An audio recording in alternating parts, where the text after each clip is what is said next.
யோ நாயி, எதுக்கியா கழுத மாதிரி வச்சுன்னு இருக்க? தள்ளி அந்த பக்கம்.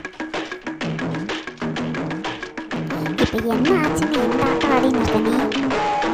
சந்தோஷமா? சந்தோஷம். ஆமாம், இந்த நாய்சேகருக்கு என்ன ஆச்சு? நாய் எதனா கடிச்சிருச்சோ? யோ யோ, ஆடுந்து போதும், நிறுத்தியா? என்ன என் நடு வீட்டில் இந்த ஆட்டம் போட்டுன்னு இருக்க? என்னப்பா தம்பி, வாயா போயான்னு கூப்பிடுற?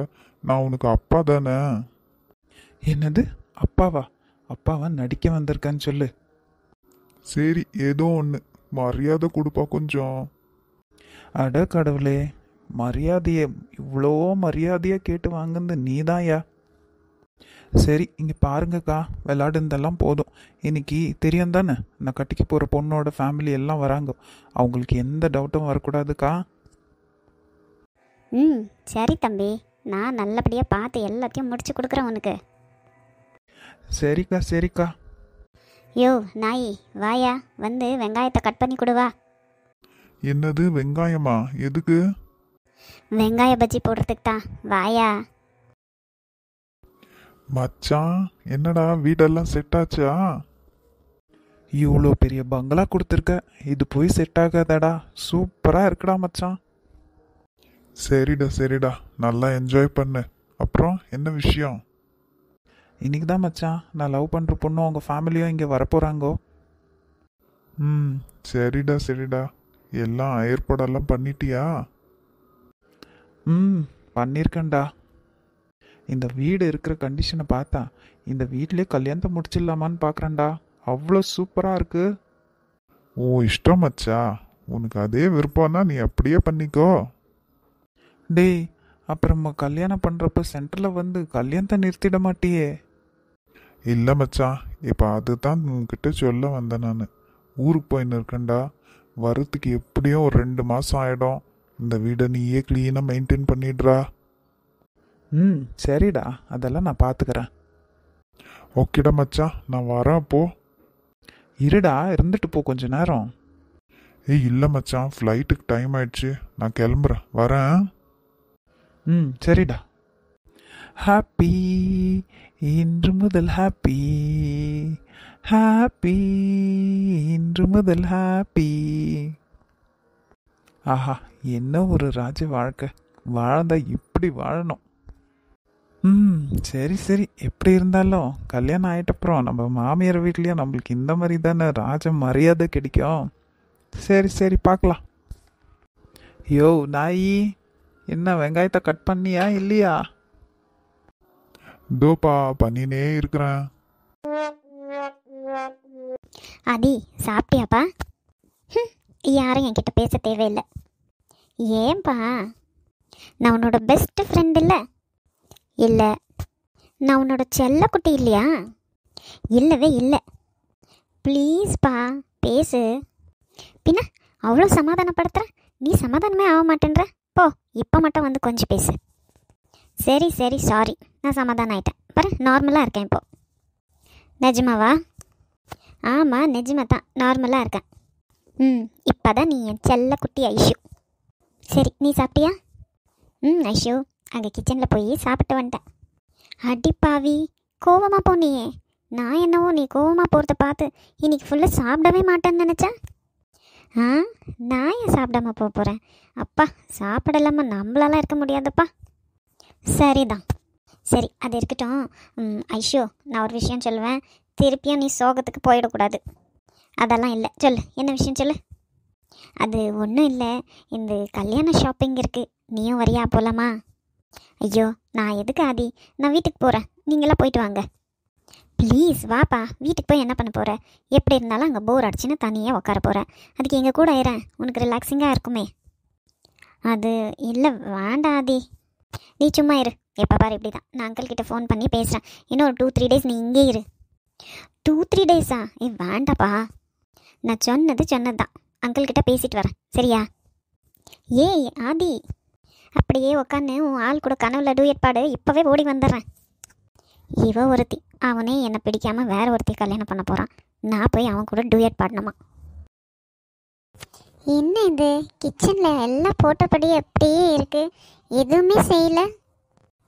இப்போ நான் இங்கே இதெல்லாம் செஞ்சு வச்சுட்டு ஆஃபீஸுக்கு போனோன்னா லேட் ஆகிடுமே. இப்போவே லேட் ஆகிடுச்சு. அம்மா அம்மா, காஃபி எங்கம்மா? விடிஞ்சு எவ்வளோ நேரம் ஆச்சு. ஒரு காஃபி கூட கொடுக்கறதுக்கு யாரும் இல்லை இந்த வீட்டில். இவ என்ன இங்கே போஸ்ட் கொடுத்துன்னு என்னென்ன இருக்கா மாடல் மாதிரி? அது வந்து அத்தை எங்கன்னு தெரியல இன்னும். நானும் எதுவும் செய்யலை. உன்கிட்ட யார் கேட்டா? மூஞ்சப்பாரு. ஐயோ, இந்த வீட்டில் எல்லாம் ஏன் இவ்வளோ மோசமாக இருக்காங்கன்னே தெரியல. நீ என்ன இங்கே நின்று இருக்க? வேலை செய்யலையா? இல்லை அத்தை. என்னது அத்தையா? இல்லை இல்லைங்க, அது என்ன செய்யறதுன்னு தெரியல. எனக்கு வேறு ஆஃபீஸ்க்கு டைம் ஆயிடுச்சு. அதான் காலையிலே எழுந்து வந்து எல்லாம் சமைச்சு வச்சுட்டு போகணுன்னு தெரியாதா? பெரிய மகாராணி மாதிரி ரெடி ஆகிட்டு வந்திருக்க. இல்லை, காலையில் எனக்கு ஆஃபீஸ் சீக்கிரமாக இருக்குது. நான் வேணும்னா நைட்டுக்கு வந்து சமைக்கிறேனே. காலையில் சமையலெல்லாம் நீங்களே பார்த்துக்கிறீங்களா? ஓஹோ, எனக்கு ஆர்டர் கொடுக்குற அளவு நீ பெரிய ஆளாயிட்ட, அப்படி தானே? இதெல்லாம் உன் புருஷ ட்ரைனிங்காக தான் இருக்கணும். ஐயோ, ஏன் இப்படி பேசுகிறீங்க? அவருக்கு இதெல்லாம் எதுவும் தெரியாது. ஆமாம் ஆமாம்மா, நம்பிட்டேன். பொண்டாட்டியை முன்னாடி விட்டுட்டு அவன் பின்னாடி எல்லாத்தையும் பண்ணுற ஆள் தானே. இன்னைக்கு ஒரு நாள் மட்டும் அட்ஜஸ்ட் பண்ணிக்கோங்க. நாள்லேருந்து நான் சீக்கிரம் எழுந்து எல்லாம் பண்ணி வைக்கிறேன். போ போ, சாயங்காலம்னா சீக்கிரம் வா, வந்து எல்லா வேலையும் செய்யி. சரிங்க. எங்கேருந்து தான் வராளுங்களோ நம்மளுக்குன்னு. அம்மா அம்மா, வந்தியா இல்லையாம்மா? ஒரு காஃபி வேணுமா? தலை பயங்கரமாக வலிக்குது. நான் பெத்த சனியை வேற, ஒழுங்க வந்து ஒரு வேலை செய்யாது. வர இருடி. இன்னைக்கு மாப்பிள்ளை வீட்டுக்கு போனோம். இவங்க அப்பாவுக்கு எதனா கொஞ்சமான பொறுப்புன்னு இருக்கா? எனக்கு என்னன்னு இருக்கிறாரு. என்ன தான் பண்ணுறதோ தெரியல. நான் ஒருத்தியே. அந்த சுமேஷும் கை கழுவி விட்டுட்டான். எனக்கும் இதுக்கும் ஒரு சம்மந்தமும் இல்லைன்னு. இவ கல்யாணத்தை நான் மட்டும் தனியே எப்படி நடத்த போகிறேன்னே தெரியல. என்ன ஆனாலும் சரி, அந்த லக்ஷ்மிக்கு சளைச்சவ இல்லை இந்த கீதான்னு காமிக்கணும். அந்த ஆதிராவை விட நல்லா கிராண்டாக பண்ணணும்.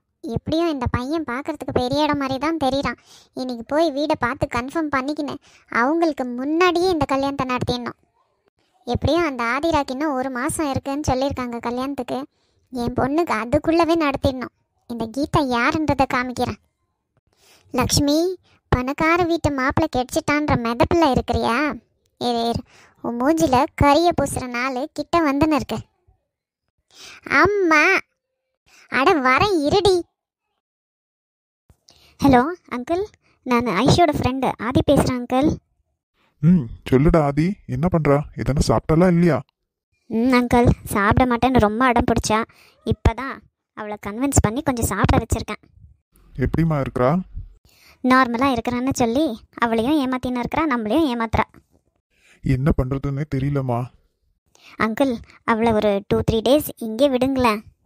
இங்கே இருக்கட்டும். இங்கே இருந்தால் அவளுக்கு கொஞ்சம் மைண்ட் ரிலாக்ஸிங்காக இருக்கும். அம்மா தங்கச்சி எல்லாம் இருக்கிறாங்கல்ல, அங்கே வந்தால் ஒண்டியாக இருக்குவா. அவளுக்கு இன்னும் டிப்ரெஷனாக தான் இருக்கும். ஆமாம்மா, நானும் அதை தான் நினச்சின்னு இருந்தேன். எப்படியும் இங்கே நாளைக்கு பொண்ணு பார்க்குற ஃபங்க்ஷன் இருக்குது. அவள் இருந்தால் ரொம்ப மனசு கஷ்டப்படுவா. என்ன பண்ணுறதுன்னு தெரியாமல் இருந்தேன். நல்ல வேளை நீயே கால் பண்ணி கேட்டுட்ட. அவளை கொஞ்சம் பத்திரமா பார்த்துக்கம்மா. சரி அங்கிள். இங்கேயும் நாங்கள் என்னோட கல்யாண ஷாப்பிங்காக கிளம்பின்னு இருக்கிறோம். அவளையும் கூப்பிட்டுன்னு போகிறோம் அங்கிள். சரிம்மா, பார்த்து போயிட்டு வாங்க. அவளுக்கு என்ன பர்ச்சேஸ் பண்ணணுன்னாலும் எனக்கு ஃபோன் பண்ணு, நான் காசு போட்டு விடுறேன். அதெல்லாம் நாங்கள் பார்த்துக்குறோம் அங்கிள். சரிம்மா, உஷாரு, பத்திரமா பார்த்து போயிட்டு வாங்க. Okay uncle. சரிம்மா, நான் வைக்கிறேன் ஃபோனை. சரி, இனியும் இதை நினச்சி கவலைப்படுறதுல ஒரு யூஸும் இல்லை. அந்த பையன் வந்து இந்த கவிதாவை தான் கல்யாணம் பண்ணணும்னு ஒத்த காலில் நிற்கிறான். எப்படியோ பண்ணின்னு போட்டும், அவ்வளோதான். இவ்வளோ பெத்த பாவத்துக்கு இந்த கல்யாணத்தை நடத்தி வைக்கிறேன். ஆனால் என் பொண்ணு ஐஷுக்கு இதை விட தடபுடல கல்யாணம் பண்ணி வைக்கணும். இது பண்ணாமல் நான் ஓய மாட்டேன். எனக்கு பொண்ணாக பிறந்ததுக்கு பாவம் அவள் ரொம்ப கஷ்டப்படுறா. அவங்க அம்மா இருந்திருந்தா அவளை எப்படியெல்லாம் பார்த்துருக்குவா. அந்த குழந்தையா இருக்கும் போதே அவளை கீழவே விடல, தரையில் கால் படாத மாதிரி பார்த்துக்கணும். ஆனால் இப்போ நினைக்கவே கஷ்டமாக இருக்கு. சரி, இனி இதை நினச்சி ஒன்றும் ஆக போகிறது இல்லை. இனி ஆக போகிறது பார்க்கணும். என்னது, என் பொண்ணு பெத்த பாவத்துக்கு இந்த கல்யாணத்தை பண்ணி வைக்கிறீங்களா? இருக்கட்டும் இருக்கட்டும். அதுவும் ஐஸ்வர்யாவுக்கு இதை விட தடபுடலாம் நடக்க விட்டுருவேனா? இந்த ஜோதி யாருன்னு காமிக்கிறேன்.